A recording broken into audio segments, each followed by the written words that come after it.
చేసుకుంటాం. పరిశుద్ధులైన మా ప్రియ పరలోక ముందు మా కన్న తండ్రి, ఈ సమయంలో మీ పాదాల చెంత మేము ఉన్నాము ప్రభా.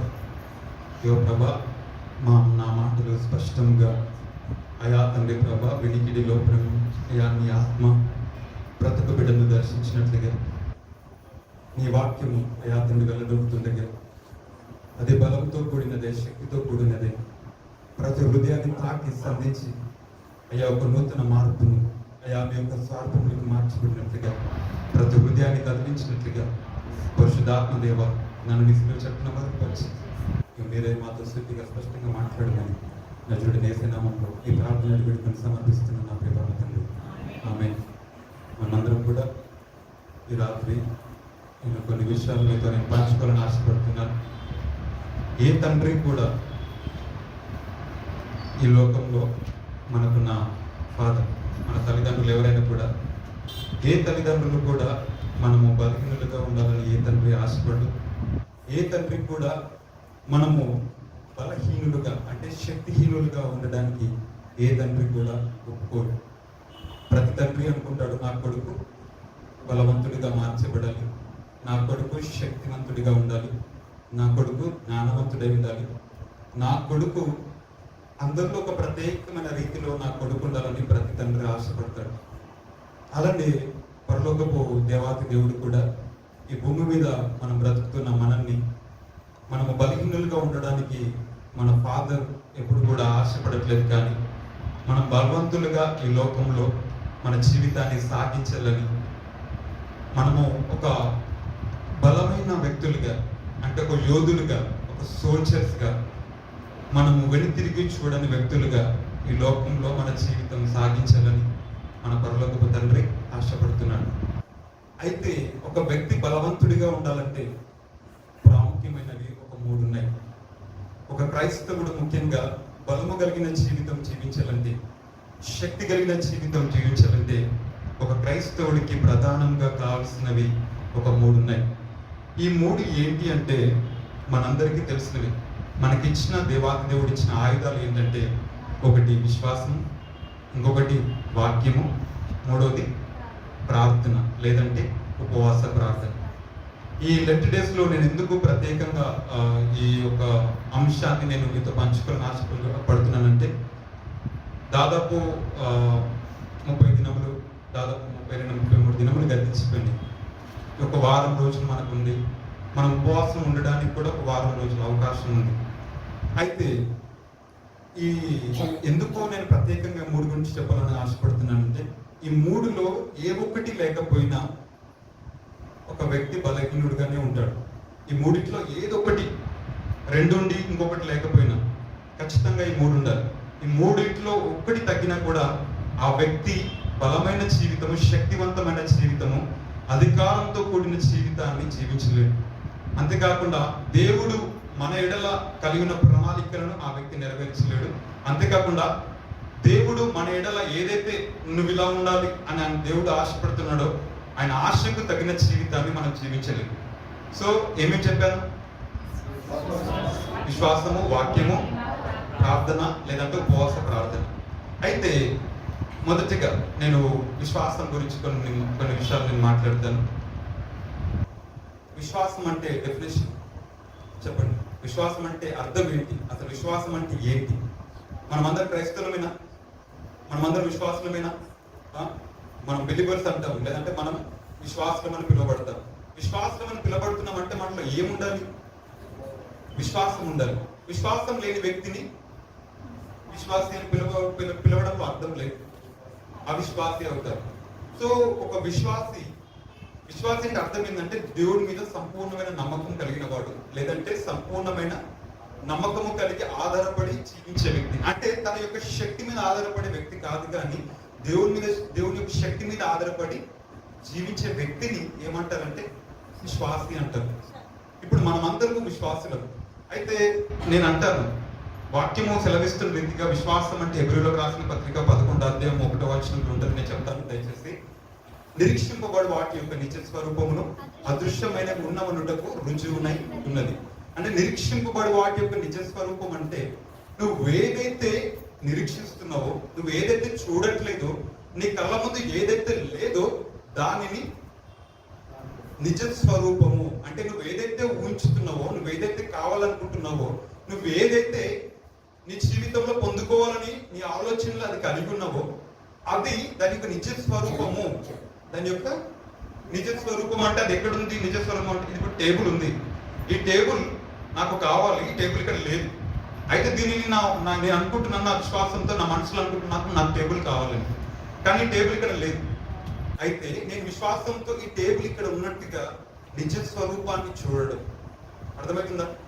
నీకు వివాహం జరగలేదు, నువ్వు వివాహం కొరకు ఎదురు చూస్తున్నావు, కానీ నువ్వేం చేయాలంటే నీ యొక్క విశ్వాసం ఎట్లుండాలంటే నిరీక్షింపబడుతున్న ఏదైతే నువ్వు నిరీక్షిస్తున్నావో దేని గురించో దానిని నీ కళ్ళ ముందు నువ్వు జరుగుతున్నట్టుగా, లేకపోతే నువ్వు పొందుకున్నట్టుగా నీ కళ్ళ ముందు నిజ స్వరూపాన్ని నువ్వు చూడడం. అంటే నువ్వు విశ్వాసంతో నువ్వు వివాహం జరిగినట్టుగా చూడడం. నీ జీవితంలో వివాహం అనే కార్యము దేవుడు జరిగించాడని నమ్మడం. అర్థమవుతుంది? అంతేకాకుండా అంటాడు అదృశ్యమైనవి ఉన్నవి అనుటకు రుజువు. అదృశ్యమైనవి అంటే ఏంటి? కనబడని ప్రతిది కూడా ఏంటిది? అది అదృశ్యం. పరలోకం ఎవరైనా చూసారు? అది అదృశ్యమైనది. మన కళ్ళకు మన ముందు కనబడట్లేదు, కానీ మనం నమ్ముతున్నాం. రైట్? యేసుక్రీస్తు ప్రభువుని ఇక్కడ ఎవరైనా చూసారు? చూడలేదు. 2000 సంవత్సరముల క్రితము యేసుక్రీస్తు ప్రభువు వారు భూలోకానికి వచ్చారు, కానీ నువ్వు నమ్ముతున్నావు. కానీ ఒక వ్యక్తి బైబిల్లో ఉన్నాడు, ఎవరు? తోమ. ఆ తోమ ఏం చేసినట్టు నేను ముడితే కానీ నేను నమ్మను అన్నాడు. అది విశ్వాసమా? లేకపోతే నిరీక్షింపబడు వాటిది, లేదంటే అదృశ్యమైనది ఉన్నామనుటకు రుజువునే ఉన్న ఆ యొక్క ఆలోచన. మనం అందరం విశ్వాసంగా దేవుడు మనకిచ్చిన ఆధిక్యతను బట్టి నేను దేవునికి ఎంతగానో స్తుతులు చెల్లిస్తున్నాను.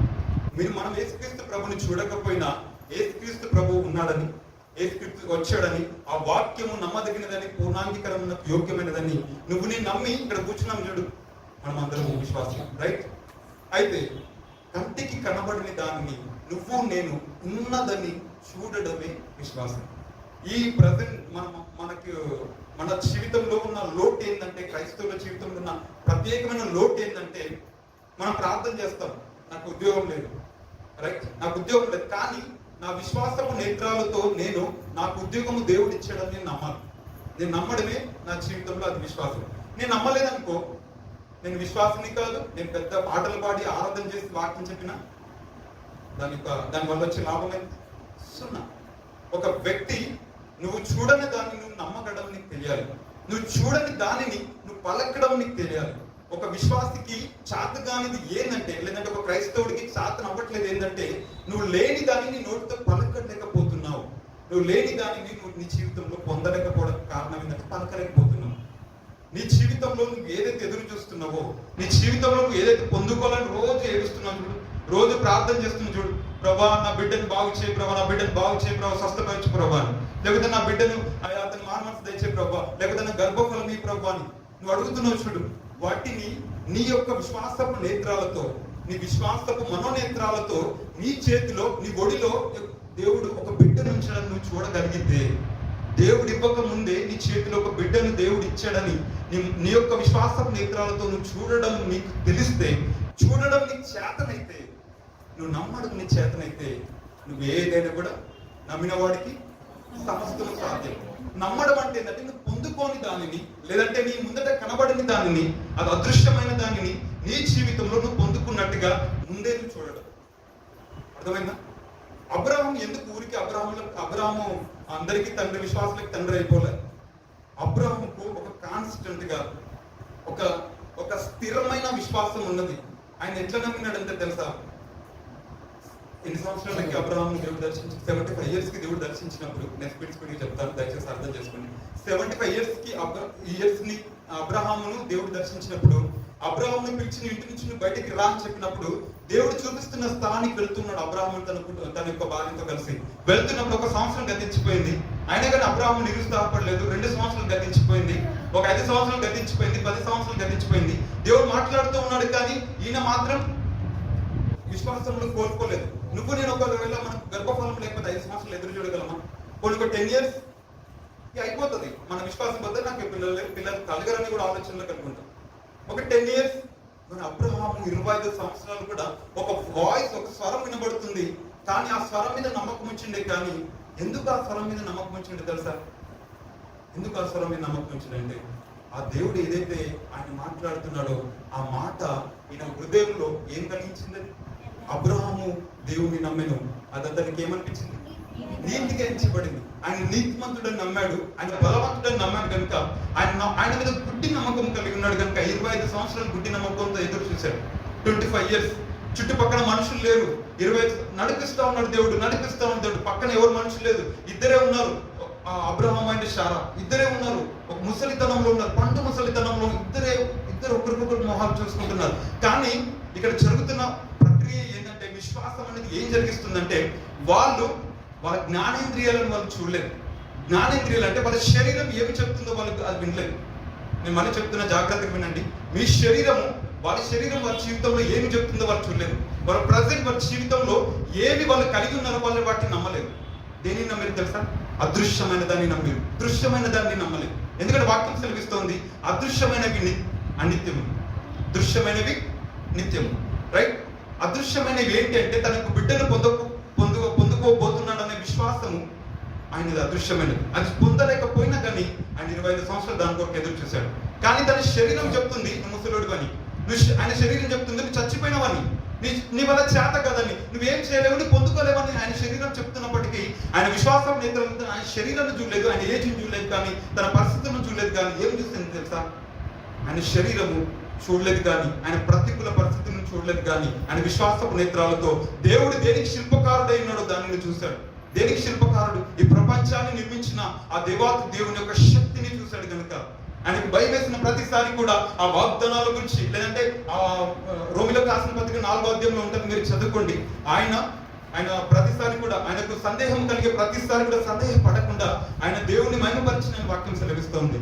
నీకు బాధ కలిగిన ప్రతిసారి కూడా నీ చింతను నువ్వేం చేస్తావు? వాగ్దానాలను చేత పట్టుకొని, ఆయన మాటలను చేతిలో పట్టుకొని నువ్వు దేవుని ఆరాధించటము నువ్వు తెలిస్తే, నువ్వు దేవుని అవిశ్వాసం అనే ఆలోచన నీలోకి రానికుండా, అసలు నీలోని నెగిటివ్ థాటే నీలోకి రాకుండా, నీ యొక్క విశ్వాసం నేత్రాలతో నువ్వు దేవుని ఆరాధించడం చేయగలిగితే, దేవుని చేయగలవు ప్రభా, నువ్వు సమర్థుడవు ప్రభా, నువ్వు బలవంతుడవు ప్రభా, నువ్వు నిజముగా చేయగలవు. ఎందుకంటే సర్వ సృష్టిని సృష్టించిన శిల్పకారుడవు, మా దేవుడు, మా పితరులను నిర్మించిన దేవుడు అని ఆయన నువ్వు ఒకవేళ చెప్పగలిగితే నీకు అవిశ్వాసం కలుగుతుందా? నా దేవుడు సృష్టికర్త అని మాట్లాడానికి అర్థమైనప్పుడు నీకు అవిశ్వాసం కలుగుతుందా? నేను చెప్పింది అర్థమైందా? నా దేవుడు ఆకాశం సింహాసనం భూమి ఆయన పాదపీఠంగా కలిగి ఉన్న దేవుడు, అంత పెద్ద దేవుడు, అంత బలవంతుడైన దేవుడు. నీకు ఆయనను అర్థం చేసుకోగలిగితే నీకు గర్భఫలం ఇవ్వడం ఆయనకి ఎంత, నీకు ఉద్యోగం ఇవ్వడం ఎంత, నీ ప్రాబ్లం, నీ కుటుంబంలో సమస్య తీర్చడం ఆయనకి ఎంత. అంటే క్రైస్తవులకు ఏమి తెలియదంటే దేవుని యొక్క బలాతిశయములు తెలియదు, దేవుని యొక్క జ్ఞానము తెలియదు. వాక్యంలో ఉన్న ఆయన యొక్క బలాతిశయము వాక్యం సెలవిస్తుంది. ఆయన జ్ఞానములకు మితి లేదంట, అసలు లిమిట్ లేదు ఆయనకు. ఆయన పవర్స్ కి లిమిట్ లేదు. వాక్యం సెలవిస్తుంది, యోగ గ్రంథంలో ఉంటుంది. ఆయన యొక్క పవర్స్ కి లిమిట్ లేదు. అంటే లిమిట్లెస్ పవర్ కలిగి ఉన్న దేవాది దేవుడు, అంటే హద్దులు లేనంత శక్తివంతుడైన దేవుడు నీతో ఉన్న తర్వాత నువ్వు ఎందుకు నెగిటివ్ థాట్స్ పెట్టుకుంటావు? అబ్రహాం నెగిటివ్ థాట్ ఒక్కటి కూడా వచ్చుంటే ఈ దినం అబ్రహాం గురించి మాట్లాడుకోవడానికి బైబిల్ అబ్రహాం ఉండేవాడు కాదు. 25 సంవత్సరాలు నెగిటివ్ థాట్ రాకుండా బ్రతికాడు. అంటే ఆయనలో ఏం జరిగింది తెలుసా? విశ్వాసం అనేది స్థిరమైనదిగా ఉంది. ఒక రోజు నుండి ఈ రోజు నుండి రేపు పోయేది కాదు. ఈ రోజు బలంగా వాక్యం విన్నప్పుడు మన విశ్వాసం బలంగా వచ్చేస్తుంది. రేపు ఇంటికి వెళ్ళిన తర్వాత మళ్ళీ మనం బాధపడతాం, ప్రాబ్లమ్స్ చూసి ఏడుస్తాం, ఫీల్ అవుతాం, బాధపడతాం. అలా చేయలేదైనా పక్కలు ఏమని అన్నా కానీ, లేకపోతే పరిస్థితులు ఏమి, తన భార్య ముసలితనంలో ఉంది, పండు ముసలితో ఆయన వాళ్ళ భార్యను చూసినప్పుడు కూడా, తన శరీరాన్ని చూసుకున్నప్పుడు కూడా ఆయన ఏం చేశాడంటే దేవుణ్ణి అనుమానించలేదు, లేకపోతే దేవుడు చేయగలడా లేదని ఒక డౌట్ ఆయనకు రాలేదు. ఒక థాట్ కూడా రాలేదు. అపవాది థాట్లోనే మనల్ని పడగొట్టేస్తాడు, మన ఆలోచనలోనే మనలోకి ఎంటర్ అవుతాడు. కానీ అలాంటి థాట్ కూడా ఆయనలోకి రానివ్వకుండా ఉన్నాడు కనుక అబ్రహాం విశ్వాసులకు తండ్రి, ఊరికి అబ్రహాం విశ్వాసులకు తండ్రి కాదు. మన జీవితంలో కూడా ఇక వాక్యం మన జీవితంలో వాస్తవం అనేది ఒకటి ఉంటుంది, వాస్తవం. అంతేకాకుండా సత్యం అనేది ఇంకొకటి ఉంది. వాస్తవం ఏంటంటే అబ్రహాము శరీరము మృతతుల్యం, అబ్రహాము శరీరము చచ్చిపోయినది. ఇది వాస్తవం, రైట్? వాస్తవం, రైట్? ఇప్పుడు నేను ఇలా ఉన్నాను, ఇది వాస్తవం. కానీ దీనికి కనబడింది ఏంటంటే సత్యం ఏంటంటే వాక్యం ఏం చెప్తుందో అది సత్యం. వాస్తవం అనేది మారిపోతుంది. నీ జీవితంలో అప్పుల సమస్యలు ఉంటాయి చూడు, లేకపోతే ఈరోజు కరువు సమస్య ఉంటుంది చూడు, ఈరోజు ఉద్యోగం లేదు చూడు, అది వాస్తవమే. నీ జీవితంలో ఇప్పుడు ఉద్యోగం లేదు, నిజమే, అది వాస్తవమే. కానీ సత్యం అనేది వాస్తవానికి అతీతమైనది. సత్యం అనేది వాగ్దానములతో కూడినది. సత్యం అనేది వాక్యము. వాక్యము భూమి ఆకాశము గతించిన అదేదో మారదు, అది గతించిపోదు. అంటే నేనేం చెప్తున్నానంటే ఈ యొక్క వాక్యము లేదంటే సత్యము అది దేవునికి శక్తిని వెల్లడపరుస్తుంది. నువ్వు దాన్ని నమ్మితే, వాక్యాన్ని నువ్వు నమ్మగలిగితే అది నీ దేవునికి శక్తిని నీకు చూపిస్తుంది. కానీ వాస్తవాన్ని నువ్వు చూసినప్పుడు నువ్వు నిరుత్సాహపడతావు. అయితే వాస్తవములు ఏంటి అంటే అవి మారిపోతాయి. అవి టెంపరరీ థింగ్స్. నీ జీవితంలో నువ్వు ఇప్పుడు కలిగి ఉన్నవి సిచ్యువేషన్స్, ప్రాబ్లమ్స్ ఏమైనా కానీ అవన్నీ కూడా వాస్తవములు. అయితే అవి టెంపరరీ, అవి తాత్కాలికమైనవి. కానీ వాక్యం సెలవిస్తుంది చూడు, నేను నిన్ను అప్పిచ్చేవానిగా చేస్తాను కానీ నేను అప్పు తీసుకున్నవానిగా చేయను అన్నాడు. అది ఏంటిది? అది సత్యము. నేను తలగా ఉంచుతాను కానీ తోక ఉంచను అంటాను చూడు, అది సత్యము. నీకు అనారోగ్యం వస్తే నేను బాగు చేయి, యెహోవా రాఫాను నేనే అంటాడు చూడు, అది సత్యము. ఈ సత్యము ఈ వాస్తవాన్ని ఏం చేస్తుంది తెలుసా? కొట్టేస్తుంది, డామినేట్ చేస్తుంది, దాన్ని ఎదురిస్తుంది, దాన్ని తొక్కేస్తుంది. నీ జీవితంలో వాస్తవాన్ని చూసి ఆగిపోవద్దు. మన జీవితంలో వాస్తవాన్ని చూసి ఆగిపోవద్దు. వాస్తవాన్ని చూసి ఒకరు ఆగిపోయినావు అనుకో, నువ్వు అక్కడే ఆగిపోతావు. వాస్తవం చూసావనుకో నువ్వు నిరుత్సాహం పొందుకుంటావు. వాస్తవాన్ని చూసావనుకో నువ్వు అక్కడే ఆగిపోతావు. నీ విశ్వాసం అనేది అక్కడే ఆగిపోతుంది.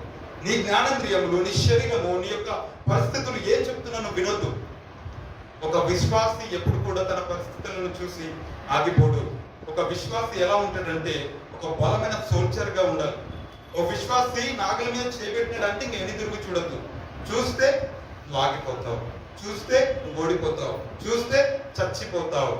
ఒక సైనికుడు పట్టుకొని యుద్ధంలో ఏం చేస్తాడు? ఆయుధం పట్టుకొని ముందుగా వెళ్ళాలి, కానీ వెనక్కిపోయినాడు అనుకో పిరికోడు అయిపోతాడు, చచ్చిపోతాడు. ముందుకు సాగుతూ వెళ్ళాలి. దేవుడు ముందున్నాడు కానీ ఆయన చూస్తూ వెళ్ళాలి. అబ్రహాం అదే చేశాడు. వాక్యం అంటే ప్రపంచాలను నిర్మించిందంట. వాక్యము ప్రపంచాలను నిర్మించింది. మీరు చదువుకుంటా 11వ అధ్యాయంలో ఉంటుంది. వాక్యము ప్రపంచాలను నిర్మించిందంటే నీవు నీ విశ్వాసంతో నీ యొక్క ప్రత్యేకమైన ప్రపంచాలని, నీ యొక్క పరిస్థితులను నువ్వే క్రియేట్ చేసుకోవాలి. నేను చెప్పింది అర్థమైందా? నీ విశ్వాసంతో నువ్వే ప్రత్యేకంగా నీ జీవితంలో నీ యొక్క వాతావరణాన్ని నువ్వే కల్పించుకోవాలి, నువ్వే క్రియేట్ చేసుకోవాలి. అది నీ విశ్వాసం. అంటే నీ లేని దాన్ని నీ జీవితంలో ఏదైతే కావాలనుకుంటున్నావో దానిని నువ్వే నీ విశ్వాసంతో నీ జీవితంలో నువ్వు సంపాదించుకోవడం తెలియాలి. లేదంటే క్రియేట్ చేయడం అనేది నువ్వే చేసుకో. నీ యొక్క ఓన్ వరల్డ్ ని నువ్వు క్రియేట్ చేసుకోగలగాలి, అది కలిగించుకోవాలి. నీ విశ్వాసంతో నీ జీవితంలో నీ యొక్క ఓన్ వరల్డ్ ని, నీ యొక్క సొంత ప్రపంచాన్ని, సొంత వాతావరణాన్ని నువ్వే క్రియేట్ చేసుకోవాలి. నీలో ఉన్న చీకటిని తొలగించేసుకొని వెలుగుతో నీ జీవితాన్ని నువ్వే కట్టుకోవాలి. అది విశ్వాసంతో కూడిన జీవితంగా కట్టుకోగలిగినప్పుడు మాత్రమే నువ్వు నిలబడగలుగుతావు. అర్థమైందని చెప్పింది. అంతేకాకుండా ఈ వాస్తవము మన జీవితంలో ఉన్నంత వరకు, వాస్తవాన్ని మనం పట్టించుకున్నంత వరకు కూడా మనం ఆగిపోతాం. సరేనా? అంతేకాకుండా విశ్వాసం గురించి ఈ మాటలు మనకు సరిపోతాయి. కాబట్టి విశ్వాసం అనేది మనం చేస్తున్నప్పుడు, అంటే విశ్వాసం అనేది క్రియతో కూడినదై ఉండాలి. విశ్వాసం అనేది క్రియతో కూడినదై ఉండాలి. ఈ విశ్వాసం ఏం చేయాలంటే నీ యొక్క ఫైనాన్స్ ప్రాబ్లమ్స్, నీకు అప్పులై కావచ్చు, అది ఏదైనా కావచ్చు, నీ విశ్వాసాన్ని వాటి మీద నువ్వు ప్రదర్శించాలి. డైలీ ఎక్సర్సైజ్ చేస్తారు, ప్రాక్టీస్ చేస్తారా? సాధన చేస్తారు, రైట్? సాధన చేస్తారు. నువ్వు ప్రతిదినము నీ విశ్వాసాన్ని నువ్వు ప్రాక్టీస్ చేయాలి. ప్రతిదినం నువ్వు పలకాలి, ఈరోజు నాకు ఒకటి కావాలి, దాన్ని నువ్వు ప్రాక్టీస్ చేయాలి. పొందేంత వరకు నువ్వు ప్రాక్టీస్ చేస్తూనే ఉండాలి, రైట్? నేను పోలీస్ వాడికి నేను వెళ్ళాలి, పోలీసు వాటికి లాంగ్ జంప్, హై జంప్ వాటికి వెళ్ళాలంటే డైరెక్ట్ పోతే అయిపోతుంది అన్న, కాదు కదా. వాటికి ముందు కొన్ని రోజులు నేను ప్రాక్టీస్ చేస్తే నేను దాన్ని పొందుకోగలను, నేను చేయగలను.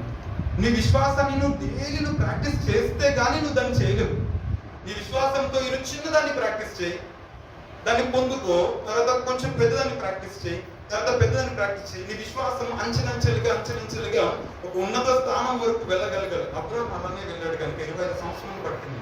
25 సంవత్సరాలు దేవుడు తనని ఒక ఉన్నతమైన విశ్వాస స్థాయిలోకి తీసుకెళ్ళడానికి 25 సంవత్సరాలు వెయిట్ చేయించాడు. దేవుడు కొన్ని జీవితంలో ఆలస్యం అవుతుందేమో, నీ విశ్వాసాన్ని ప్రాక్టీస్ చేయి, విశ్వాసాన్ని పలకడం చేయి. నీ ప్రాబ్లం మీద పలుకు నీ విశ్వాసాన్ని, నీ విశ్వాసాన్ని ప్రకటించు. నీ యొక్క స్థితి మీద నీ విశ్వాసాన్ని ప్రకటించు, నీ సమస్య మీద నీ విశ్వాసాన్ని ప్రకటించు. అది ఏదైనా, ఇగో వాస్తవం చెప్తుంది, నువ్వు స్వస్థత పొందలేవని, వాస్తవం చెప్తుంది, నీకు జాబ్ రాదని, నువ్వు అప్పుల్లో కూలిపోతావని, నీకు పెళ్లి కాదని, లేకపోతే నీ కుటుంబం మారదని, ఇక ఈయన ఇంతే, మా బ్రదర్ ఇక ఇంతే అన్న ఓటు మన నోటికి రాకూడదు. అర్థమవుతుందా? ఏదైనా అది ఇంతే అనడానికి దానికి అది టెంపరీ దానికి ఫుల్ స్టాప్ ఉండదు. అది మారిపోతుంది. ఈ రోజు ఉన్నది రేపు పూటకు ఉండదు. అలాంటి దానికి నువ్వు ఎందుకు డిసైడ్ చేసేస్తావు? వాక్యం చెప్తుంది, అది వాక్యం అనేది సత్యము, సత్యం అనేది వాస్తవాన్ని కొట్టేస్తుంది. కాబట్టి నీ విశ్వాసాన్ని నువ్వు ప్రకటించడం మొదలెడితే ఆ వాస్తవము కూడా ఏమైతే తెలుసా? అలనాడు అబ్రహాము ఒక శరీరం మృదుతుల్యమైనది, వాస్తవం చచ్చిపోయి ఏమైందట, వాళ్ళు యవ్వన శక్తిని పొందుకున్నారు. 100 సంవత్సరాల 100 వయసులో వాళ్ళు ఒక పొడుగును కనే స్థితి వాళ్ళకి వచ్చిందంటే ఎట్లా వచ్చింది? వాళ్ళ యొక్క వాస్తవం అనేది చచ్చిపోయింది, చంపబడింది. వాళ్ళ విశ్వాసం అనేది వాస్తవాన్ని చంపేసి వాళ్ళ జీవితంలో వాళ్ళు పొందుకునేటట్లు చేసింది. నీ జీవితం, నీ విశ్వాసం అలా ఉండగలిగితే నీ జీవితంలో ప్రతి వాస్తవపు ఉన్నాయి చూసిన కనబడుతున్న సిచ్యువేషన్స్ అన్ని కూడా అవన్నీ కూడా చంపబడతాయి. నువ్వు అనుకున్న నిరీక్షించబడినది ఏదైతే ఉందో అది నిజ స్వరూపంగా నీ చేతిలో కదా వస్తుంది. అర్థమైందా? ఇప్పటి నుంచి మనం ఏం చేయాలి? మన విశ్వాసాన్ని మనం ప్రాక్టీస్ చేయాలి. ఎందుకంటే నీకు వాక్యం నమ్మాలి, దేవునికి వాక్యాన్ని బలంగా నమ్మాలి. అది ఎట్లా ఉండాలి, దాంట్లో ఏదైనా చెప్పని, అక్కడ ఏముందో దాన్ని కళ్ళు మూసుకొని నమ్మడం నీకు తెలిస్తే దాని శక్తిని నువ్వు అనుభవిస్తావు. రైట్? అంతేకాకుండా నేను ఒక ఇంపార్టెంట్ థింగ్ చెప్తాను. అంతేకాకుండా మనమందరం కూడా ముందరగా చెప్పాం కదా, ఒక వ్యక్తికి అధికారము కావాలి, దేవుడు బలముగా తన కుమారులు ఎలా ఉండాలని చెప్పారు? బలవంతులుగా ఉండాలని ఒక తండ్రి కోరుకుంటాడు. బలవంతులుగా ఉండడం అంటే ఏంటి? బలవంతుడిగా ఒక పర్సన్ ఎప్పుడు ఎలా ఉంటాడు బలవంతుడిగా? ఇప్పుడు అపవాది ఉన్నాడు, అపవాది కంటే నువ్వు బలవంతుడివా బలహీనుడివా అని నీకు ఎట్లా తెలుస్తుంది? ఎలా తెలుస్తుంది? ఇప్పుడు నేను అపవాది కంటే బలవంతున్నా బలహీనుడినా? నువ్వు నేను ఎలా చెప్పగలం? ఎలా చెప్పగలం అంటే వాక్యంలో కొన్ని మాటలు దేవుడు ఏం చెప్పాడంటే, ఆయన లూకాసు వార్త దీనికంటే ముందు ఒక మాట చెప్తాను నేను. కెనెత్ హేగన్ అనే ఒక పర్సన్, ఒక అమెరికన్ ప్రీచర్ ఉన్నాడు, ఒక సేవకుడు. ఈ కెనెత్ హేగన్ ఏం చేస్తున్నాడంటే, ఒక రోజు ఒక మిద్దె మీద ఉండి ప్రార్థన చేస్తా ఉన్నప్పుడు దేవుడితో ఆయన సంభాషిస్తున్నాడు, మాట్లాడుతూ ఉన్నాడు. పరలోకము తెరవబడి ఆయనతో ప్రత్యక్షతతో దేవుడు మాట్లాడుతున్నప్పుడు కెనెత్ హేగన్తో. అయితే అపవాది ఆయన బాగా డిస్టర్బ్ చేస్తున్నాడట. ఈ కెనెత్ హేగన్ ప్రార్థన చేస్తా ఉంటే ఆయన బాగా డిస్టర్బ్ చేస్తున్నాడట, బాగా అడ్డుపడతా ఉన్నాడంట ప్రార్థన చేస్తూ ఉంటే. అయితే చాలాసేపు కెనెత్ హేగన్ చూసి దేవుడితో అంటున్నాడు, ఏంటి ప్రభువా, నేను నీతో మాట్లాడుతున్నాను కదా, నేను ప్రార్థన చేస్తున్నాను కదా, ఈ అపవాది నన్ను బాగా శోధిస్తున్నాడు, బాగా ఇబ్బంది పడుతున్నాడు, నువ్వు దాన్ని గద్దించచ్చు కదా, నా యుద్ధం నుంచి పొమ్మని నువ్వు చెప్పొచ్చు కదా అంటే దేవుడు అంటాడట, నేను ఎందుకు చెప్తా? నువ్వు దానిని గద్దించకపోతే, నువ్వు అపవాదిని నువ్వు గద్దించకపోతే నేను ఎందుకు గద్దిస్తా? అర్థమైందని చెప్పి, నువ్వు అపవాదిని గద్దించకపోతే నేనెందుకు అపవాదిని గద్దిస్తానన్నాడు. అదేంటి ప్రభు అట్లంటావు? మీరు కదా గద్దించాల్సింది, లేదంటే మీరే కదా నాకు సాయం చేసి అపవాదిని నా దగ్గర నుంచి పోయేటట్టు చేయాల్సింది కదా అంటే, నీ చేతిలో నేను ఆయుధాన్ని పెట్టాను, నీ చేతిలో బలాన్ని ఇచ్చాను, నీకు ఒక ఆయుధం ఇచ్చాను, నీకు అన్ని కూడా యుద్ధోపకరణలు అన్నీ చేసినాను, నువ్వు యుద్ధం చేసుకోవాలి, నీకు యుద్ధం చేయడానికి కావాల్సిన అన్ని కూడా ఇచ్చాను. ఎందుకంటే వాక్యం సెలవిస్తుంది, శత్రు బలవంతుడి పైన నీకు అధికారం. అంటే శత్రువు మనకి అపవాది. ఈ మనుషులు కాదు, ఈ లోకంలో ఉన్న మనుషులు కాదు మనకు శత్రువులు. దయచేసి గమనించండి, మనం పోరాడేది బయటకు శరీరులతో కాదు, దురాత్మల సమూహంతో, అంధకార శక్తులతోని, లోకనాథులతోని, అంతేనా, వాయుమండలంలో లోకనాథులతో, అంటే దురాత్మల సమూహంతో పోరాడుతున్నాము కనుక. అయితే దేవుడు నీకు ఆయుధాలు అన్ని కూడా ఇచ్చాడు. శత్రు అంటే అపవాది బలమంతుడి మీద నీకు అధికారం ఇచ్చిందని లూకాసు వార్త ఇప్పుడు చదవండి. లూకాసు వార్త 10వ అధ్యాయం 19వ వచనంలో, లూకాసు వార్త 9:1 ఉంటుంది. లూకా 9:1 పిలిచి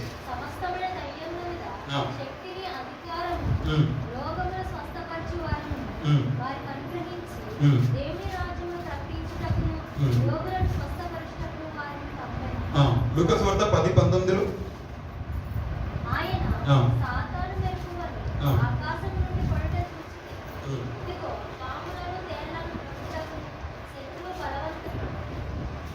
చదువు చాలు. ఇక్కడ ఏమో చెప్తున్నాడు, శత్రు బలమంతటి మీద నీకు అధికారం ఉంది. అంటే నువ్వు అపవాదిని నువ్వు ఏం చేయగలవు, జయించగలవు. అపవాది నీకంటే బలవంతుడు కాదు. నీ యొక్క వీక్నెసెస్ నువ్వు ఏం చేస్తావు అంటే వాటిని నువ్వు చూడడం వల్ల నువ్వు బలహీనం అయిపోతావు. నీ ప్రాబ్లమ్స్ ని చూడడం వల్ల నువ్వు బలహీనం అయిపోతావు. కానీ అపవాది మీద నీకు బలం ఉంది. అపవాది నువ్వు ఎదిరించగలవు, అపవాదిని నువ్వు పోరాడగలవు. వాడిని నువ్వు ఎదిరించే శక్తి బలము నీకు దేవుడు ఇచ్చేసాడు. అపవాది నీకంటే బలవంతుడు కాదు. ఇలా చెప్పినప్పుడు కెనికి అదేంటి ప్రభా, నాకు కొన్ని వాక్యంలో కొన్ని ప్రూఫ్స్ చూపించండి ప్రభా అంటే, ఒకటి చూపించండి ప్రభా అంటే ఆయన అంటాడు మార్క్స్ వార్త 16-17 నోట్ చేసుకోండి, నేను చెప్తాను. మార్క్స్ వార్త 16-17 ఈ సూచక్రియలు కనపడదు.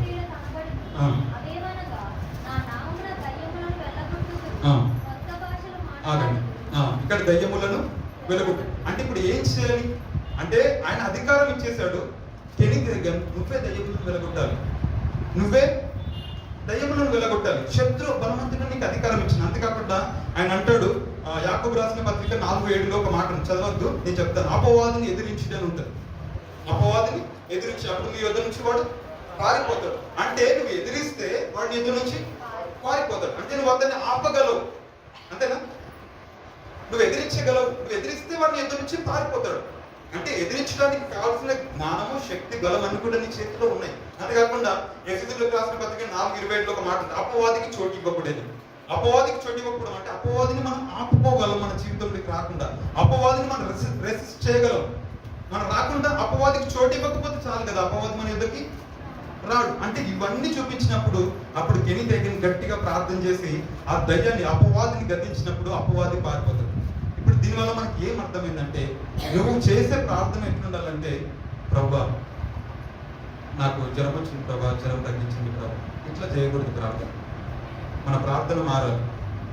ప్రభా నాకు జ్వరం వచ్చింది ప్రభా, జ్వరం తగ్గించండి ప్రభా, నా కాలు నొప్పి వచ్చింది ప్రభా, కాలు నొప్పి తగ్గించండి ప్రభా, ఇలా చేయకూడదు. నీ సమస్యను నువ్వు ఏం చేయాలో తెలుసా, నువ్వు గద్దించాలి. పేతురు అంతా జ్వరంతో బాధపడినప్పుడు యేసు ప్రభు వెళ్ళి ఆ యొక్క జ్వరాన్ని గద్దించినప్పుడు జ్వరం వెళ్ళిపోయింది అని వాక్యం సెలవిస్తుంది. నువ్వు నీ సమస్యతో మాట్లాడాలి, అర్థమైందా? నీ సమస్యను నువ్వు జయించాలి, నీ సమస్యను నువ్వు ఎదిరించాలి, నీ సమస్యను నువ్వు అడ్డగించాలి, నీ సమస్యను సమస్యతో మాట్లాడాలి. ఓ సమస్య నా దగ్గర నుంచి వెళ్ళిపో, యో ప్రాబ్లం నా దగ్గర నుంచి వెళ్ళిపో, నా దగ్గర ఉండడానికి వీలేదు. ఎందుకంటే నా దేవుని బిడ్డను, నేను నా మీద వేసే రక్తం ఉంది, నేను వేసే బిడ్డను, నాకు ఆ శక్తి, అధికారం ఉంది. యేసు నామములో నేను పలుకుతున్నాను, గెట్ అవుట్, నా దగ్గర నుంచి నువ్వు వెళ్ళిపో అని పలికినప్పుడు అది నీ దగ్గర నుంచి వెళ్ళిపోతుంది. లేకపోతే సమస్య భయపడుతుంది. నువ్వు నేను భయపడితే ప్రార్థన చేయలేము. ఒక క్రైస్తవుడు విశ్వాసి భయపడ్డు, భయపడే వ్యక్తిలో విశ్వాసం ఉండదు. భయపడే వ్యక్తి ప్రార్థన చేయలేడు, చేసినా కూడా ఫలితం శూన్యం ఉంటుంది. నువ్వు భయపడే వ్యక్తిగా ఉండకూడదు. నువ్వు భయపడితే నీ ప్రాబ్లం, నీ సమస్య, జ్వరం కూడా నేను భయపడుతుంది, లేకపోతే నీ సమస్య కూడా నేను భయపడుతుంది. నువ్వు ఎదిరించడం నీకు తెలియాలి. నీకు అపవాది నచ్చటి మీద నీకు అధికారం ఇవ్వబడింది. నువ్వు యూజ్ చేసుకుంటున్నావా? నీకు ఇచ్చిన అధికారాన్ని యూజ్ చేసుకుంటున్నావు. యూజ్ చేసుకోకపోతే నువ్వు ఎట్లుంటావు తెలుసా, నిద్రపోయే వాళ్ళలాగా ఉంటావు, రోజు ఏడుస్తున్నావు. అట్లా కాదు, నువ్వు బలవంతునిగా ఉండాలి, నువ్వు బలమైన శక్తివంతుని ఉండాలి. సంఘము దేవుని యొక్క శరీరం, రైట్? సంఘము శిరస్సు దేవుడు. అయితే ఒక బైక్ ఉంది, బైక్ కీ ఉంటుంది, అర్థమైందా? ఒక మనిషి దాన్ని నడుపుతాడు, కీ లేకపోతే బండి నడుస్తుందా? పోనీ బండి ఉంది, కీ ఉంది, ఒక మనిషి లేకపోతే నడుస్తుందా? నడవదు. అయితే కీ అనేది దేవుడి యొక్క వాక్యం నీ చేతిలో ఉంది. నువ్వే ఆ బండిని నడుపుకోగలవు, నీకు తెలియాలి. అంటే బండిని నీ చేతిలో ఉంది, కీ నీ చేతిలో ఉంది. ప్రభా నువ్వు బండి నడుపు ప్రభా అని అనకూడదు. నీకు అర్థమైందని చెప్పి, బండిని నడుపు ప్రభా అని అనకూడదు. నా చేతిలో కీస్ ఉన్నాయి, బైక్ నా చేతిలో ఉంది, నేను నడపడం నాకు తెలియాలి. అంటే నీ బైక్ని నువ్వు నడపడం నీకు తెలియాలి. బైక్ ఉంది చేతిలో, కీ ఉంది, నేనున్నాను, ప్రభా బైక్ నడుపు ప్రభా, నేను వెళ్ళాలి. ఎలా సాధ్యమవుతుంది? అరే బాబు నీ చేతులు అన్నీ నేను పెట్టాను కదా, నువ్వే నడుపుకుని పోవాలి కదా, నీకు అందించినాను కదా అంటాడు. ఇప్పుడు నీకు అర్థమైందా? విశ్వాసం నీ చేతిలో ఉంది, వాక్యం నీ చేతిలో ఉంది, అధికారం నీ చేతిలో ఉంది. నీ జీవితాన్ని నువ్వు నడపడం నీకు తెలియాలి. నీ జీవితాన్ని ముందుకు సాగించే ధైర్యము, విశ్వాసము దేవుని వైపు చూసినప్పుడు మాత్రమే నీకు కలుగుతుంది. అర్థమైందా? దేవుడు ఒక మనిషిని ఎందుకు సృష్టించాడు? అక్కడికి వస్తున్నా, దాదాపు ఆల్మోస్ట్ మన మెసేజ్ అయిపోయింది. అయితే ఒక మంచి సోల్జర్గా మనం ఉండడానికి, ఒక ఒక మంచి పోరాడే యూదుడిగా, నువ్వు వర్రిపడే వ్యక్తిగా ఉండకూడదు, ఒక వారియర్గా ఉండాలి. అంటే నువ్వు ఒక సైనికుడిగా, మంచి పోరాడే సైనికుడిగా ఉండాలి. పోరాటంలో మంచి పోరాటం కూడా ఉంది. ఒక మంచి పోరాడే మంచి సైనికుని వల్ల నువ్వు మంచి సైనికులు ఉండాలంటే ఇవన్నీ నువ్వు కలిగి ఉంటావు. నీలో ఇవన్నీ శక్తి ఉంటుంది, బలం ఉంటుంది. మంచి సైనికులు ఉండాలంటే నీ చెప్పిన ఆయుధాలన్నీ నీ చేతిలో ఉంటాయి. మంచి సైనికుడిగా నువ్వు పోరాడాలంటే ఇవన్నీ నువ్వు నీ చేతిలో పెట్టుకొని నువ్వు రెడీగా ఉండాలి. మంచి పోరాటం అప్పుడు మాత్రమే నువ్వు పోరాడగలవు. లేకపోతే నువ్వు మంచి సైనికునివి కావు. నీ పోరాటం నువ్వు గెలవలేవు, నువ్వు ముందుకు సాగలేవు, నీ గమ్యం నువ్వు చేరలేవు, నీ యుద్ధం నువ్వు గెలవలేవు. అర్థమైందా? నువ్వు ఏదైనా చేయాలంటే నువ్వు ఎలా ఉండాలంటే పోరాడే యోధుడిగా ఉండాలి. పోరాడే తత్వం కలిగిన వ్యక్తిగా ఉండాలి. క్రైస్తవుడు పోరాడతాడు, లొంగిపోడు, పోరాడతాడు, పిక్కవడు, ఓడిపోడు, అక్కడే ఆగిపోడు, పోరాడతాడు, ఆగకుండా పోరాడతాడు. పరిస్థితులు ఎన్ని ప్రాబ్లమ్స్ వచ్చినా నీ చేతిలో ఆయుధం ఉంది, నువ్వు పోరాడటం నీకు తెలియాలి. ఒక దేవుడు క్రైస్తవుని ఎందుకు ఒక మానవుని మొదటిగా దేవుడు ఎందుకు సృష్టించాడంటే ఈ ప్రపంచాన్ని ఏలడానికి. అర్థమవుతుందా?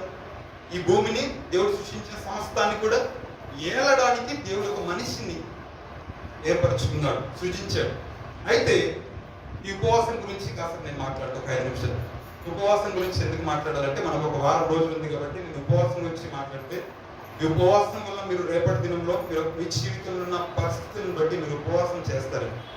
ఎంతమంది ఉపవాసం చేస్తున్నారో నాకు తెలియదు, కానీ మీరు బలమైన ఉపవాసములు చేస్తేనే మీరు బలమైన కార్యములు మీరు చేయగలరు. నేను చెప్తున్నాను. అయితే ఈ యొక్క ఆదామును మొదటిగా సృజించినప్పుడు ఈ ఆదాము ఏం చేయడం వల్ల బలహీనమయ్యాడు? ఒక పండు తినడం వల్ల. అంటే తినడం వల్ల ఈ ఆదాము ఏం చేయబడ్డాడు? బలహీనుడయ్యాడు. అంతేకాకుండా మనకు తెలిసిన ఏషా ఉన్నాడు. ఒక పూట జ్యేష్ఠత్వం, అంటే ఒక పూట ఆకలిని ఆపుకోలేకుండా ఏం చేశాడు? తిన్నాడు, జ్యేష్ఠత్వ హక్కుని పోగొట్టుకున్నాడు. అంతేకాకుండా సంసోన్ ఉన్నాడు. సంసోన్ గురించి మనకేం తెలుసు? సంసోన్ అంటే నాజరు చేయబడిన వ్యక్తి, ప్రత్యేకింపబడిన వ్యక్తి, దేవుని చేత ఏర్పాటు చేయబడిన వ్యక్తి. అయితే ఆయన అపవిత్రమైన దానిని ముట్టకూడదు, ఒకటి చచ్చిపోయిన దానిని ముట్టకూడదు, ముట్టకూడదు. అయితే ఆయన వెళ్తూ ఉన్నప్పుడు దెలీల వైపు వెళ్తున్నప్పుడు, అయితే అక్కడ తను వెళ్తున్నప్పుడు ఒక సింహం ఎదురుపడితే దాన్ని చీల్చేసి చంపేస్తాడు. తర్వాత నెక్స్ట్ టైం మళ్ళీ వెళ్తున్నప్పుడు, ఆ దారిలో వెళ్తున్నప్పుడు అక్కడ తేనె పట్టి ఉండదు. దీంట్లో ఆ సింహం తలభారంలో తేనె పట్టి ఉంటుంది. ఆ తేనె ఏం చేస్తాడు? తీసుకుంటాడు, తింటాడు, తన తన తల్లిదండ్రులు కూడా ఇస్తాడు. ఎప్పుడైతే ఈ యొక్క మొదటి ఆదాము గురించి మాట్లాడు, ఆదాము ఏదైతే తినడం వల్ల తనకు కలిగిన అధికారం, అంటే ప్రపంచం అంతటిపైన ఏలడానికి అధికారం కలిగినది. అంటే ఒక ఏనుగుడు కూడా సాధువు చేయగలడు, పెద్ద పెద్ద తిమింగాన్ని సాధువు చేయగలడు ఒక మనిషి. అలా ప్రతిదాని మీద శక్తిని బలాన్ని ఇచ్చిన దేవుడు. అయితే ఈ యొక్క ఆదాము పండు తినడం వల్ల తన యొక్క అధికారము, ఆధిపత్యాన్ని కోల్పోయాడు. అయితే ఏ విధంగా మొదటి ఆదాము ఏ విధంగా తన ఆధిపత్యాన్ని కోల్పోయాడు, ఆయనను రిప్లేస్ చేయడానికి, అంటే కోల్పోయిన ఆదాము యొక్క అధికారాన్ని తిరిగి ఆయన సంపాదించి మనకివ్వడానికి తిరిగి ఏం చేసినాడంటే యేసుక్రీస్తు ప్రభు కడపట్టి ఆదాముగా ఆయన లోకానికి వచ్చాడు. అర్థమైందా? అయితే ఈ ఏషావు, ఇప్పుడు ఏషావు గురించి మాట్లాడు. ఏషావు ఏం చేశాడు? ఒక పూట జ్యేష్ఠత్వం కొరకు తన యొక్క ఒక పూట ఆహారం కొరకు జ్యేష్ఠత్వాన్ని అమ్మేసుకున్నాడు. బైబిల్ పరంగా చూస్తే అంటే జ్యేష్ఠుడికి 2 భాగాలు ఇస్తారు. బైబిల్ పరంగా జ్యేష్ఠుడికి 2 భాగాలు ఇస్తారు. అంటే పెద్ద కొడుకుకి 2 పాల ఆస్తి కానీ ఏదైనా కానీ ఇస్తారు అనమాట. అయితే పెద్ద కొడుకు దేనికి సాదృశ్యంగా ఉంటాడంటే దేవుని యొక్క శక్తికి, దేవుని యొక్క మహిమకు సాదృశ్యంగా ఉంటాడు. ప్రథమ ఫలం అని అంటారు అనమాట. అయితే ఈ వ్యక్తి తన యొక్క జ్యేష్ఠత్వాన్ని, తన యొక్క అధికారాన్ని, తన హక్కును కోల్పోయి ఒక భ్రష్టుడిగా మార్చబడి ఉంటాడని వాక్యం సెలవిస్తుంది. అంతేకాకుండా మనము చూస్తాం, ఎక్కడ రాయబడి ఉంటుందంటే ఒక పూట జ్యేష్ఠత్వం కొరకు తను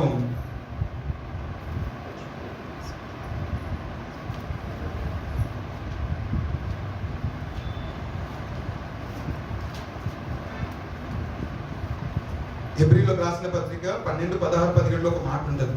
అయితే భ్రష్టుడిగా, వ్యభిచారిగా దేవుడు ఏషావుని చెప్తాడు అనమాట. మనందరికీ తెలుసు, చదువుకోండి. హెబ్రీ 12.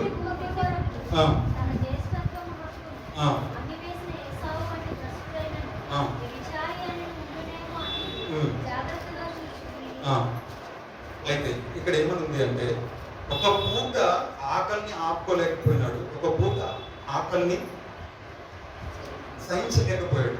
మనం కూడా ఏదట తిండి కోసం మనిషి ఏదైనా చేస్తాడంట, అంతే కదా. కొట్టేటి జాన కోసము ఏదో చేస్తుంటారు. కానీ గుర్తుపెట్టుకోవాలి, ఒక వ్యక్తి జానని పుట్ట కోసం ఒక వ్యక్తి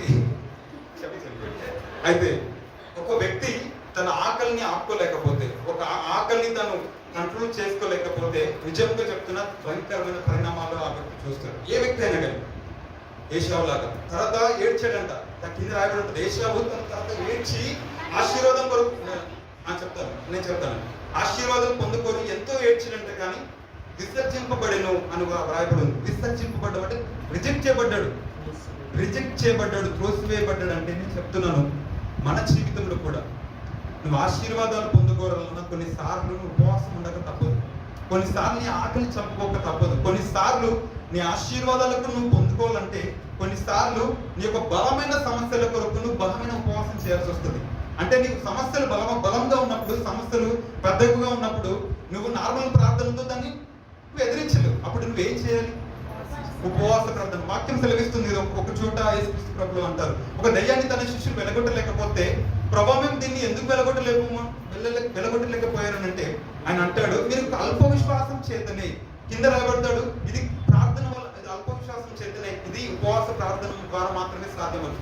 అంటే నీ సమస్య పెద్దదైనప్పుడు, నీ సమస్య నువ్వు చేయలేని స్థితిలో ఉన్నప్పుడు, నీ సమస్య నువ్వు జయించలేని స్థితిలో ఉన్నప్పుడు, అప్పుడు నువ్వేం చేయాలంటే నువ్వు ఉపవాస ప్రార్థన అనేది చేయగలిగితే, అది ఒక ఆయుధాన్ని బలమైన ఆయుధంగా పట్టుకోగలిగితే నీ జీవితంలో నీకు అసాధ్యమైనది లోకంలో ఏది కూడా ఉండదు. నువ్వు విశ్వాసంతో ఒక కొండను చూసి నువ్వు ఆవగించేంత విశ్వాసంతో నువ్వు పలికినప్పుడు ఈ కొండ అక్కడ ఇక్కడి నుంచి పెకిలింపబడి లేదంటే ఇక్కడి నుంచి వెళ్ళిపోయి సముద్రంలో పడమంటే పడుతుంది అని వాక్యం సెలవిస్తా ఉంది. అంటే ఆయన కింద తర్వాత రాస్తూ అంటాడు ఏమంటే, మీకు అసాధ్యమైనది ఏది కూడా ఉండదు. అంటే ఒక తండ్రి తన కుమారుడు ఎట్లా ఉండాలనుకుంటున్నాడు తెలుసా?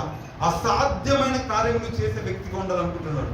నీకు అసాధ్యమైనది ఉండకూడదు. మనం ఇలా ప్రార్థన చేస్తాం, దేవా నువ్వు అసాధ్యుడు ప్రభు, అసాధ్యమైన కార్యములు చేయగలవాడు ప్రభు అని మనం ప్రార్థనలు చెప్పుకుంటాం, ఆరాధనలు చేస్తాం. కానీ దేవుడు ఏమంటున్నాడు తెలుసా? నేను అసాధ్యుడిని, అసాధ్యమైన కార్యములు చేయగలను, కానీ నా కోరిక ఏంటో తెలుసా? నువ్వు అసాధ్యమైన కార్యములు చేస్తే అసాధ్యుడిగా నువ్వు మారాలని.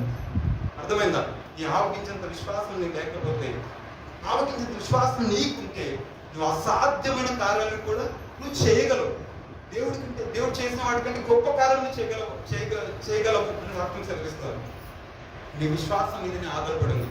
అయితే ఈయన జీసస్ యేసుక్రీస్తు ప్రభువు వారు తాను బాప్తిసం తీసుకున్న తర్వాత ఆత్మ పౌరముల మీదకి వచ్చిన తర్వాత ఆయన తర్వాత ఏం చేస్తాడంటే అరణ్యంలోకి 40 దినాలు ఉపవాసం ఉండడానికి వెళ్తాడు. అంటే అరణ్యంలోకి అంటే ఆత్మ చేత త్రోసుకొని పోబడతాడు.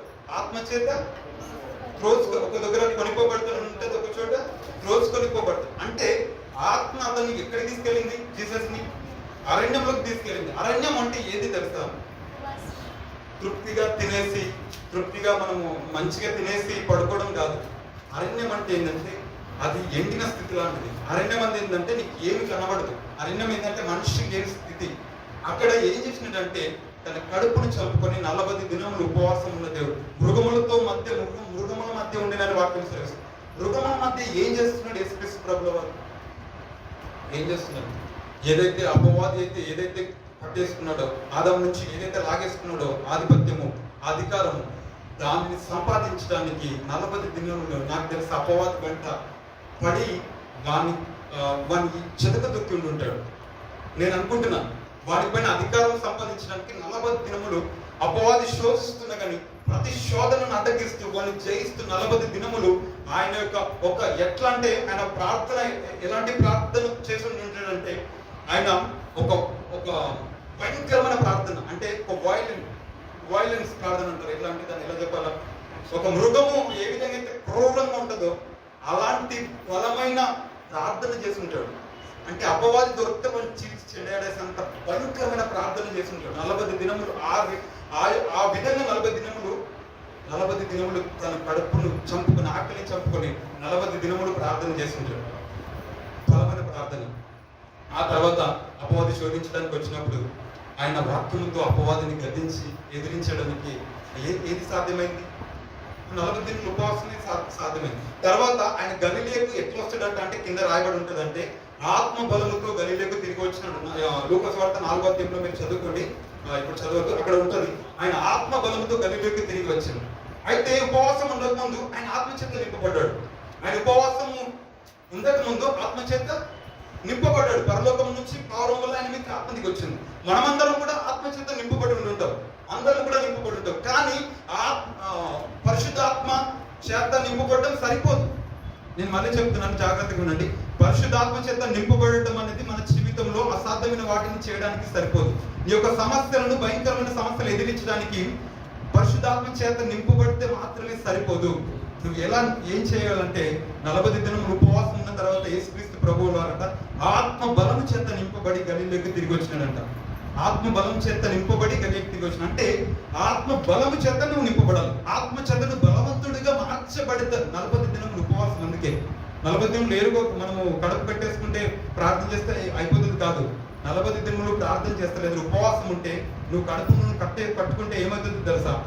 నీలో ఆత్మ అనేది బలాన్ని చేకూరుస్తుంది. నీ ఆత్మ నీకు బలాన్ని ఇస్తుంది. ఆత్మ బలం చేత గలిలయకు దిగి వచ్చినప్పుడంట ఆయన రోగులతో మాట్లాడితే రోగులు స్వస్థత పొందుకుంటున్నారు. ఆయన చేపలతో మాట్లాడితే చేపలు చవంతిలో వచ్చి వలలో పడుతున్నాయి. ఆయన చచ్చిపోయిన వాళ్ళతో మాట్లాడితే చచ్చిపోయిన వాళ్ళు సైతం లేచి నిలబడుతున్నారు. దయ్యములతో మాట్లాడితే దయ్యాలు భయపడి పారిపోతున్నాయి. ఎట్లా జరిగింది ఇదంతా? ఆత్మ బలం చేత. ఆత్మ మాత్రమే సరిపోదు, ఆత్మ బలం కావాలా.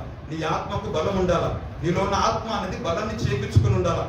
నువ్వు నీ యొక్క ఆత్మకి బలాన్ని స్టోర్ చేసుకోగలవు.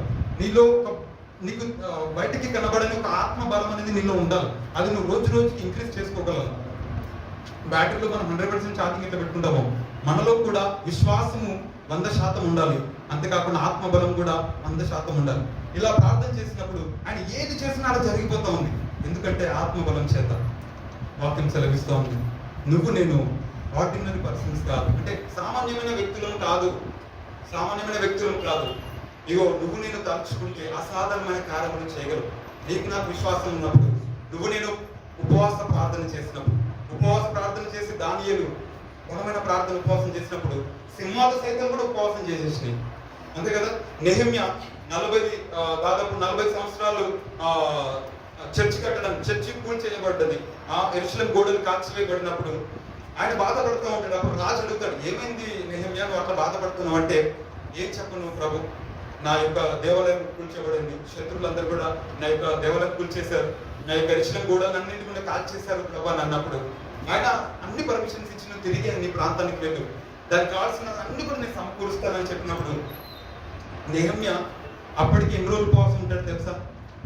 ఆయన మొత్తం వికారం అయిపోయి నీరసంగా ఎన్ని రోజులు 120 రోజులు 4 నెలలు ఉపవాసం ఉంటాడని బైబిల్లో రాయబడింది.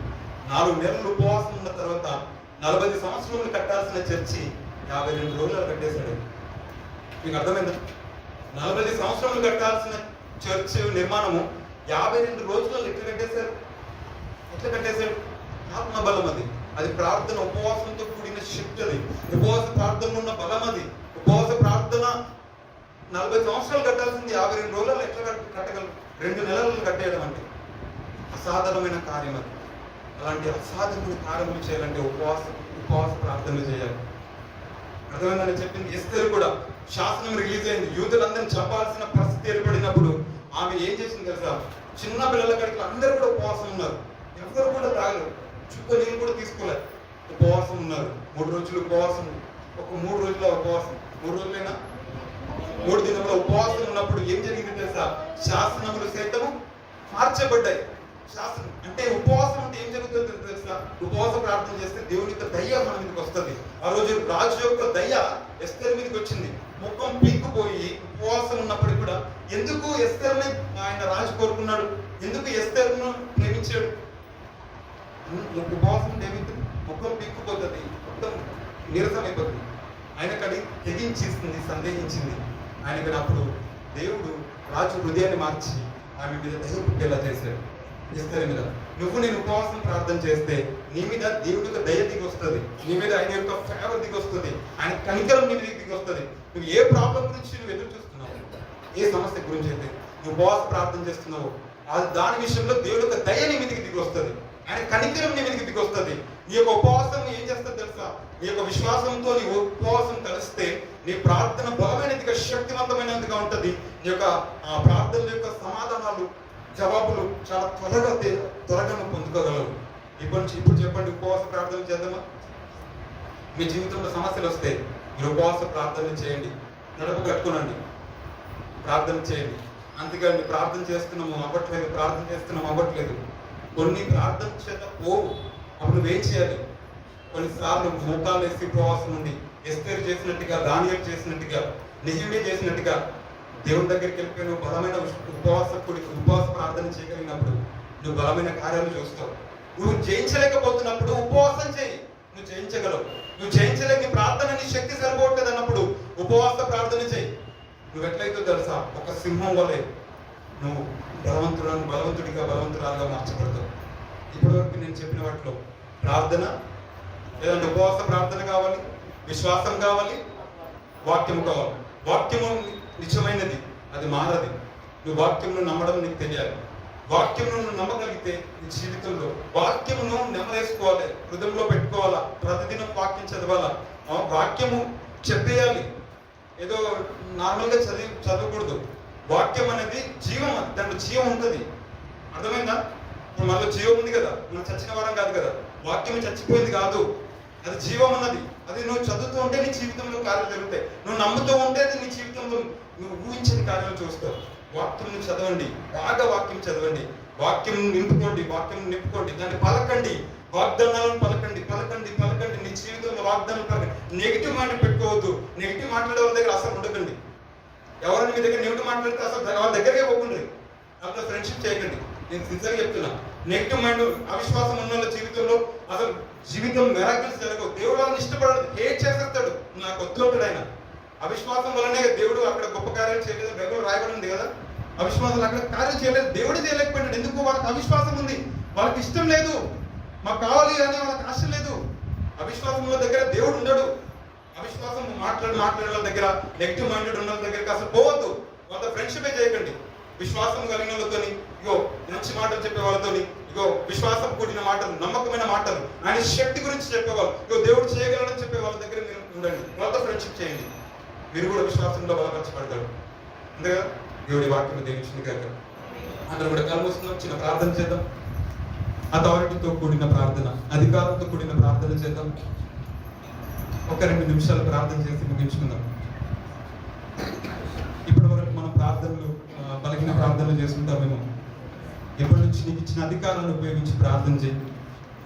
నిజమైన నమ్మకంతో, సంపూర్ణమైన విశ్వాసంతో నీ ప్రాబ్లం, నీ సమస్య ఏందో ఇప్పుడు దేవుని సన్నిధిలో చెప్పగలిగినట్లయితే, ఈ సమయంలో నువ్వు నమ్మగలిగితే నువ్వు పొందుకుంటావు.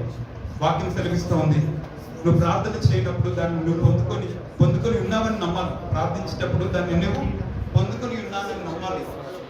ఇక నువ్వు నమ్మకుండా ప్రార్థన చేస్తే ఉపయోగం లేదు. నువ్వు ఏ సమస్యతో వచ్చినావో నాకు తెలియదు, ఏ బాధతో వచ్చినావో నాకు తెలియదు.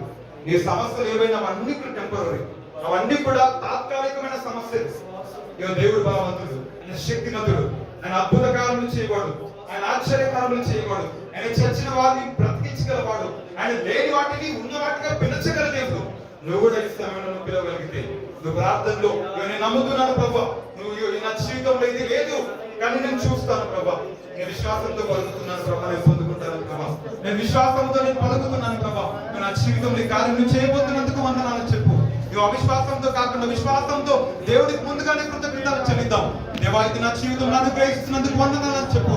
నా సమస్య నుంచి నన్ను బయటికి తీసుకొస్తున్నందుకు స్తోత్రం అని చెప్పు. అయ్యా, నా బాధ నుంచి నన్ను గట్టిగా పడినందుకు వందనాలు అని చెప్పు. ఇగో నా జీవితంలో కార్యములు చేస్తున్నందుకు నీకు స్తోత్రం అని చెప్పు. ఇగో నిత్యం నా జీవితంలో నువ్వు బలమైన కార్యములు చేయబోతున్నావు ప్రభా, నేను చూస్తాను ప్రభా. నా సమస్యలు తాత్కాలికమే కానీ నా దేవుడు బలవంతుడు.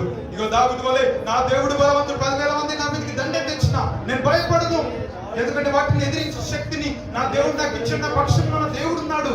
నేను భయపడను, నేను ఎదిరించగలను, నేను పొందుకుంటాను, నేను సాధించుకుంటాను. నా దేవుడు నా జీవితం గొప్ప కార్యం చేయబోతున్నాడు. నా పరిస్థితులు ఈ దినమున ఉన్నవన్నీ కూడా రేపటి దినమున అవి ఉండవు. నిత్యంగా గొప్ప కార్యములు నా జీవితంలో నేను చూడబోతున్నాను అని విశ్వాసంతో నీ సమస్యను చెప్పేసాయి. పరిశుభ్రమైన మా ప్రియపడకు మందిని మా కనుతారు కృపలకు వేసే వందనాలు ప్రభా. అవును ప్రభా, ప్రార్థన, ఉపవాస ప్రార్థన, విశ్వాసము, వేయాతండి ప్రభా, వాక్యము, ఇవి 3 ఆయుధాలు మాకు అనుగ్రహించారు. వీటి సరైన రీతిగా మేము అయ్యాతండి ప్రభు వినియోగించుకున్నట్లుగా ఇక మీరు మాకు అధికారం బలం ఇచ్చారు ప్రభా. మేము బలహీనులుగా ఉండకుండా సాయం చేయ ప్రభా.